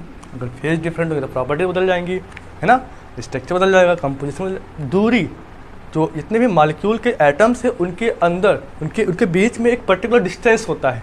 यहाँ को डिस्टेंस और है, डिस्टेंस का ही सारा खेल है। डिस्टेंस पास कम हुई सॉलिड बन गया, आइस क्यूब बन गया, ज़्यादा हुई लिक्विड बन गया, और ज़्यादा हुई वेपर बन जाएगा। मतलब डिस्टेंस का खेल यहाँ पर हो रहा है, ओके। तो हमें ऐसे दो फेज नहीं चाहिए, हमें एक ही फेज चाहिए, तो हमारा होगा होमोजीनियस मटेरियल, ओके। हेट्रो की बात करें तो बेसिकली पूरा इसका रिवर्स है। इसमें क्या होता है, आइडेंटिकल है, इसमें क्या होगा, डिफरेंट प्रॉपर्टीज। यहाँ पर यूनिफॉर्म कंपोजिशन है, यहाँ पर क्या होगा, ऑब्वियस है यूनिफॉर्म तो नहीं होगा, डिफरेंट, अनइक्वल कंपोजिशन, सेम नहीं होगा, ओके। और इसमें मोर देन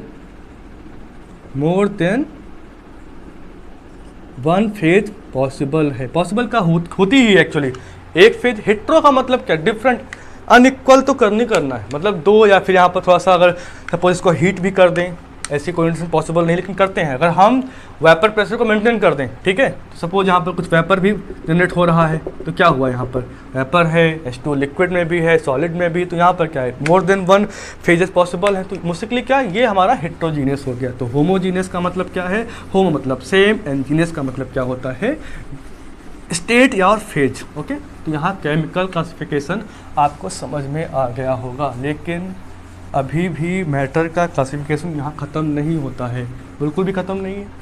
फिर ट्राई करते हैं कुछ और। तो अभी हमने उसकी प्रॉपर्टीज़ के बेसिस पे, on the basis of properties हमने मैटर को क्लासीफाई किया। अब हम कुछ नया सीखने वाले हैं। तो क्या है कि on the basis of composition, on the basis of composition के बेसिस पे जो आपका मैटर है, आप इसको कैसे डिवाइड कर सकते हैं, बात करते हैं, चलिए ठीक है। इसको हम प्योर सबस्टेंस और इम्प्योर सबस्टेंस के पार्ट में क्लासिफाई कर सकते हैं। प्योर का मतलब क्या होता है, प्योर, ओके। आपके पास कुछ भी है, आपके पास वाटर है, उसमें अगर हम कुछ ऐड कर दें, सपोज वाटर आपका डिस्टिल है, उसमें कोई भी सॉल्ट भी नहीं है, ओके, ठीक है, तो उसमें केवल H2O के ही मॉलिक्यूल्स हैं या H2O के ही आयंस हैं, जिस भी फॉर्म में वो फिजिबल रहना चाहें, ओके। तो क्या है ना कि अगर वाटर में हमने क्या किया, हमने यहाँ पर वाटर लिया, ये केवल वाटर है, बंद कर दिया इसको, ठीक है। यहाँ पर हमारा वाटर H2O, इसमें कुछ भी ऐड नहीं किया है अभी, तो ये क्या है, प्योर है।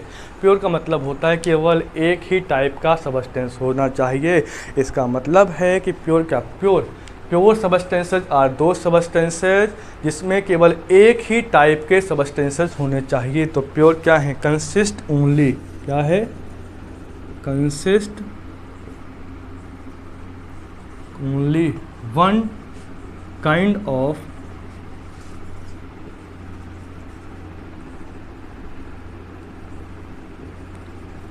सबस्टेंसेज, एक ही टाइप के। ध्यान रखना ये सबस्टेंसेज या पार्टिकल कह सकते हैं, यहाँ पर मार्कर की इंक खत्म हो गई, इसको यहाँ से हटा देते हैं, ओके, है ना। और यहाँ पर जो पार्टिकल है जनरली हम एटम्स और मॉलिक्यूल्स को ही कंसीडर कर रहे हैं। ओके, तो प्योर सबस्टेंसेस क्या होते हैं? प्योर सबस्टेंस कैसे सबस्टेंस होते हैं जिसमें केवल एक ही टाइप के या एक ही काइंड के, एक ही टाइप के सबस्टेंसेस हों, उसमें कोई भी मिलावट नहीं होनी चाहिए।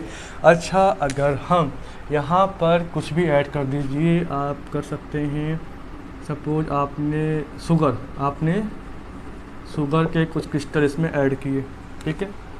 हमारा ये मुद्दा बिल्कुल भी नहीं कि शुगर का ऐड करने के बाद इसमें फेज 1 होती हैं, 2 होती हैं, आपने इम्प्योरिटी कर दी है, हमने फेज की बात बिल्कुल भी नहीं कही है, ठीक है।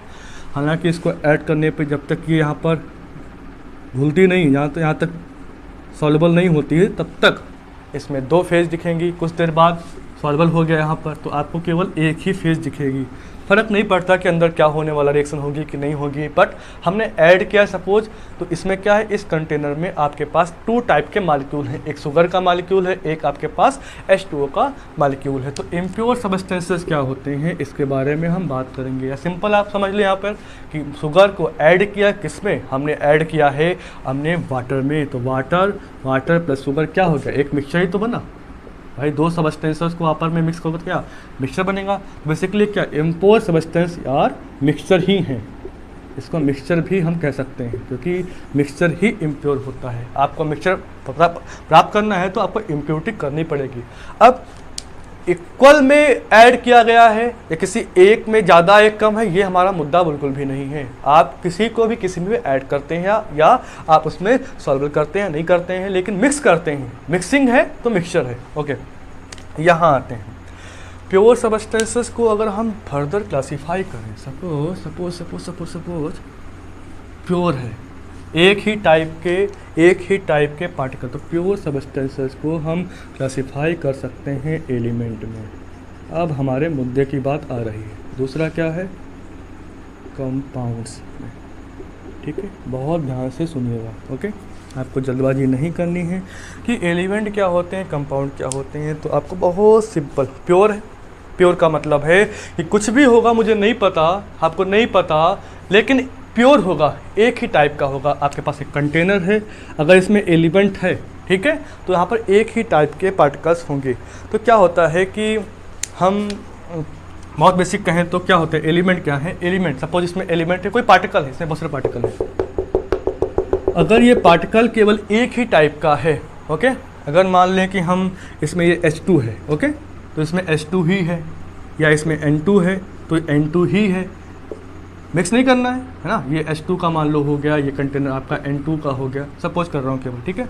यहाँ पर O2 भी पॉसिबल हो सकती है ना। अभी आपके दिमाग में एक बात आएगी कि हम बार बार मॉलिक्यूल को ही क्यों लिख रहे हैं। इससे पहले हम जानते हैं कि ये होता क्या है कि एलिमेंट। तो element consist only one kind of particle, one kind of particle. अब यहाँ बहुत ध्यान देना, ये पार्टिकल या तो एटम होगा या मॉलिक्यूल होगा, और कुछ भी नहीं होगा। मॉलिक्यूल हो और एटम हो वही एलिमेंट कहलाएंगे, ठीक है। और प्योर, इनको मिक्स नहीं करना है, बस यहाँ पे H2 है, N2 है, और भी कंटेनर ले सकते हैं, उसमें O2 भर सकते हैं, या हम यहाँ पर कोई भी P4 भी ले सकते हैं, यहाँ पर S8 ले सकते हैं। अच्छा, साथ ही साथ क्योंकि ये सारे कितने हैं, मॉलिकुलर फॉर्म में हैं, हम एटॉमिक फॉर्म की बात करते हैं, ओके। आप जानते हो कि हीलियम हो गया, आर्गन हो गया, कुछ आपकी अच्छी सारी मेटल हैं, प्लेटिनम है ना, गोल्ड, कॉपर, ये सब क्या है, ये सब आपके मेटल हैं जो जनरली एटॉमिक फॉर्म में एग्जिस्ट करती हैं। तो एटॉमिक फॉर्म में फ्रीली एग्जिस्ट कर सकती हैं बहुत हद तक, अगर टेम्परेचर प्रेशर को मेंटेन रखा जाए। तो ये कुछ एटॉमिक फॉर्म में है, ये कुछ मॉलिकुलर फॉर्म में। इसका मतलब क्या है, जो एलिमेंट हैं, एलिमेंट पहले तो प्योर हैं, प्योर सबस्टेंसेस हैं। तो क्या है, element are pure substances, no doubt pure हैं। क्या है, एटम भी एलिमेंट है, मॉलिक्यूल भी एलिमेंट है, ओके। ध्यान रखना, एटम भी एलिमेंट है, मॉलिक्यूल भी एलिमेंट है। ध्यान से देखो, वो एटम एलिमेंट हैं जो फ्री स्टेट में रह सकते हैं, ठीक है, कुछ हद तक तो रह सकते हैं, क्योंकि हीलियम, आर्गन, नियॉन ऐसे नोबल गैसेस हैं, ऑक्टेट कंप्लीट है ना। तो हमने कहा था कि जब वहाँ पे लिखा था कि एटम फ्री स्टेट में जनरली नहीं रहते हैं, जनरलाइजेशन और वास्तविकता में बहुत अंतर होता है, ठीक है। मोस्ट ऑफ नहीं रह सकते हैं, इसका मतलब हमने डिफिनेशन लिख दिया वहाँ पे। यहाँ पर देखो कुछ रह भी सकते हैं, हालांकि कुछ हद तक, ओके। तो एटम भी एलिमेंट के अंदर हैं, मॉलिक्यूल भी एलिमेंट के अंदर है। इसका मतलब ये हुआ कि एलिमेंट के अंदर मॉलिक्यूल को भी कंसिडर करते हैं एंड एटम को भी कंसिडर करते हैं। इसका मतलब क्या है कि एलिमेंट का डेफिनेशन अगर हम खुद बात करें तो मेरे अकॉर्डिंग ये हो सकता है कि दोज पार्टिकल, क्योंकि पार्टिकल ही है हमारे एटम हो चाहे मॉलिक्यूल हो, पार्टिकल हैं, those particle which exist in a free state, freely free state में एग्जिस्ट कर सकते हों, चाहे वो एटॉमिक फॉर्म में हो चाहे वो मॉलिकुलर फॉर्म में हो, उनको हम एलिमेंट कह सकते हैं। एक कन्फ्यूजन आपका दूर करते हैं पीरियोडिक टेबल में, जो टेबल में सिंगल एटॉमिक सिंगल HNO लिखा हुआ है वो सिंबल्स हैं, वो एटम को रिप्रेजेंट कर सकते हैं, लेकिन वो एटम के फॉर्म नहीं है, बस वो सिंबल है कि उस एलिमेंट का सिंबल वो H है। हाइड्रोजन एलिमेंट का सिंबल H है। ये बात और है कि हाइड्रोजन एलिमेंट जो है वो H2 के फॉर्म में रहता है, ध्यान रखना, हाइड्रोजन एलिमेंट H के फॉर्म में नहीं रहता है, वो H2 के फॉर्म में रहता है। तो क्लियरिटी बहुत ज़रूरी है। क्या है कि जो आपकी पीरियोडिक टेबल है, आवर्त सारणी है, उसमें जो भी जितने भी आपके एलिमेंट हैं वो एटम नहीं है, वो मॉलिक्यूल नहीं है, वो एटम्स के वो एलिमेंट्स के सिंबल हैं। अब देखते हैं कि वो एलिमेंट जो है वो एटॉमिक फॉर्म में एग्जिस्ट करना पसंद करेगा कि मॉलिकुलर फॉर्म में। तो आपको बहुत क्लियर रखना है कि हमारा एटम या फिर एलिमेंट या फिर मॉलिक्यूल क्या कर सकते हैं या फिर क्या होते हैं, ठीक है। अगर हम बात करें कंपाउंड की, बेसिकली हमें ये मुद्दा था कि बात करनी है, तो अगर यहाँ पर एक ही टाइप के या फिर एक ही kind of one kind of particles हैं, या सिंपल कह दें पार्टिकल, एक बात ध्यान रखना है, मिक्स नहीं करना है। अगर सेपरेटली हमें बात कर दी इन चीज़ों की, अब कंपाउंड की बात करें तो कंपाउंड क्या है, इसमें एक या एक से ज़्यादा more than one type of या वन काइंड ऑफ पार्टिकल होंगे, या मोर देन क्या होगा,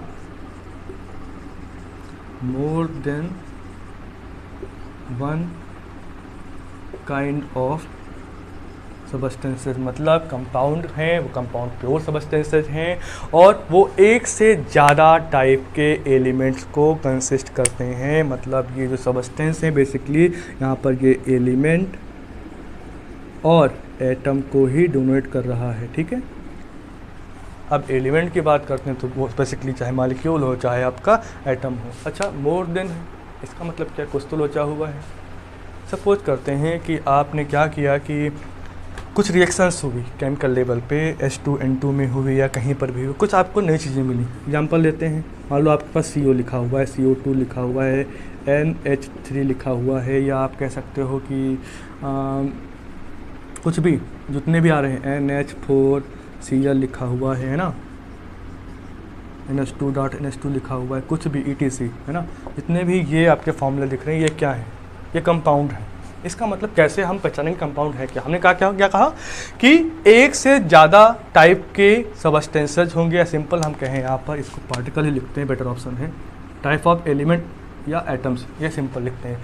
more than one kind of elements and atom. देखो कार्बन एक अलग एलिमेंट है, ऑक्सीजन एक अलग एलिमेंट है, आपस में कंबाइंड हुए एंड कार्बन मोनोऑक्साइड का निर्माण हुआ। ऐसे ही कार्बन डाइऑक्साइड, अमोनिया है ना, औषाधर, या इसको सिंपली क्या कहते हैं, NH4Cl, अमोनियम क्लोराइड। तो बेसिकली जो भी कंपाउंड या फिर जो भी यहाँ पर कंपाउंड दिए गए हैं, फिर बहुत सारे, आप बहुत से खुद जानते हैं, वो सारे क्या हैं, कंपाउंड हैं। उसमें ध्यान क्या रखना है कि इसमें एक से ज़्यादा टाइप के एलिमेंट इन्वॉल्व होंगे, ठीक है। H2N2 टाइप का नहीं होगा ना, यहाँ पर आ जाएगा आपका एलिमेंट में। तो क्या है ना कंपाउंड, ओके। अब आपसे क्वेश्चन है, H2O भी आपका कंपाउंड है, तब H2O को मॉलिक्यूल क्यों कहते हैं? अच्छा क्वेश्चन है, सोचिएगा इसके बारे में, मुझे कमेंट बॉक्स में उसका आंसर दीजिएगा, ठीक है। हम इसको अगले लेक्चर में डिस्कस करेंगे कि H2O बेसिकली यहाँ डिफिनेशन जो लिखा हुआ है उसके अकॉर्डिंग यहाँ पर H2O जो है कंपाउंड है, बस H2O को भी मॉलिक्यूल क्यों कहते हैं, ठीक है। आपको सोचना है, कमेंट बॉक्स में लिखना है, बस आपको इतना करना है। मुझे पता है आपको पता होगा, लेकिन आपको बस बताना है अगर आप चाहें तो, ओके। तो कंपाउंड एंड एलिमेंट डिस्कस हुआ, ओके। बात करते थे यहाँ पर इम्प्योर सबस्टेंसेस की। तो इम्प्योर सबस्टेंसेस जो कि मिक्सचर थे, तो मिक्सचर किसके होंगे, बेसिक चीज़ क्या है, एलिमेंट है या कंपाउंड है। तो क्या हुआ, अगर आप दो एलिमेंट को N2 और H2 को मिक्स करो तो बनेगा एक मिक्सचर। तो मिक्सचर ऑफ एलिमेंट्स भी आपके इम्प्योर सब्सटेंसेज हैं। सेपरेटली CO एंड CO2 को आप मिक्स कर दो या किसी और के साथ मिक्स कर दो तो क्या हुआ, 2 या 2 से ज़्यादा कंपाउंड को आपस में मिक्स करने पर भी मिक्सचर बनेंगे। मतलब इम्प्योर सब्सटेंस मिक्सचर हैं किसके, मोर देन 2 टाइप ऑफ एलिमेंट्स, मतलब एलिमेंट के हो सकते हैं, कंपाउंड को, इनको या फिर आपस में मिक्स कर दो। मिक्सचर का बस यही है। इसको फर्दर कैटेगराइज कर सकते हैं मिक्सचर को होमोजेनियस, हेटेरोजेनियस, बट उसको डिटेल में नहीं जानना है, आप वैसे भी इससे फैमिलियर हो चुके हो। ओके, तो यहाँ pure substances and impure substances की बात होगी। आपको ध्यान रखना है एटम क्या होता है। एटम ऐसे सबस्टेंसेस हैं जो जनरली फ्री स्टेट में एग्जिस्ट नहीं करते हैं, और मॉलिक्यूल ऐसे सबस्टेंसेस हैं जो फ्री स्टेट में रह सकते हैं। एलिमेंट क्या है, एलिमेंट ऐसे सबस्टेंसेस हैं या ऐसे मटेरियल हैं जिनमें एटम एंड मॉलिक्यूल दोनों ही शामिल होते हैं। इसका मतलब क्या है, वन काइंड ऑफ फेज होना चाहिए, वन काइंड ऑफ पार्टिकल होना चाहिए, वो एलिमेंट है। और एलिमेंट स्टेबल होता है, अगर वो एटॉमिक फॉर्म में स्टेबल है तो वो एटम है, एलिमेंट एटम है सपोज कर लो, या मॉलिक्यूलर फॉर्म में है तो वो मॉलिक्यूल को रिप्रेजेंट करेगा। कंपाउंड क्या होते हैं, कंपाउंड जनरली एलिमेंट या एटम्स के मिलकर बने होते हैं, है ना। उसमें एक से ज़्यादा एलिमेंट या एटम पॉसिबल हो सकते हैं कंपाउंड्स में। तो ये बहुत बेसिक डिफिनेशन है, आपको याद रखनी है। तो अब हमने इतना बात कर लिया है, बाकी कुछ बात करेंगे तो खैर बाकी चीज़ें हम लोग कल नेक्स्ट या जो भी पॉसिबल टाइम होगा उसमें डिस्कस करेंगे। ठीक है, इस चैप्टर को अभी हम कोशिश करेंगे कि इसको 4 से 5 लेक्चर में ही ख़त्म करते हैं। ओके, मूल कॉन्सेप्ट आपका बेसिकली 2 लेक्चर ले जाएगा, एंड कल के लेक्चर में हम सेकंड टॉपिक को डिस्कस करेंगे जो हमने बताया था बोर्ड पे शुरुआत में ही, एंड कुछ थोड़ी बहुत और बातें। ओके, बहुत आप चीज़ें आप जानते हैं, मेरा मतलब आपको आपके टाइम को कंज्यूम करना नहीं था, बस आपको फैमिलियर कराना है इन चीज़ों से दोबारा, कि हम जब आगे बात करने वाले हैं तो हमें कुछ नहीं जानना, हमें बस पता होना चाहिए कि केमिस्ट्री एक्चुअल में है क्या, केमिस्ट्री में हम डिस्कस क्या करते हैं, एंड मोस्ट इम्पॉर्टेंट केमिस्ट्री में हम एलिमेंट, एटम, मॉलिक्यूल को डिस्कस करते हैं, उन सभी की डिफिनीशंस क्या हैं या उनको फंडामेंटल लेवल पे हम कैसे देखते हैं, है ना। किताबी ज्ञान किताब तक सीमित रहता है, वो समझ में भी आना चाहिए कि उसका प्रैक्टिकली मतलब क्या है, वो फिजिबल कैसे होता है, वो कैसे क्या चीज़ें एक्वायर करता है। ठीक है, तो आज के लिए इतना ही। Thank you for watching. Okay, bye.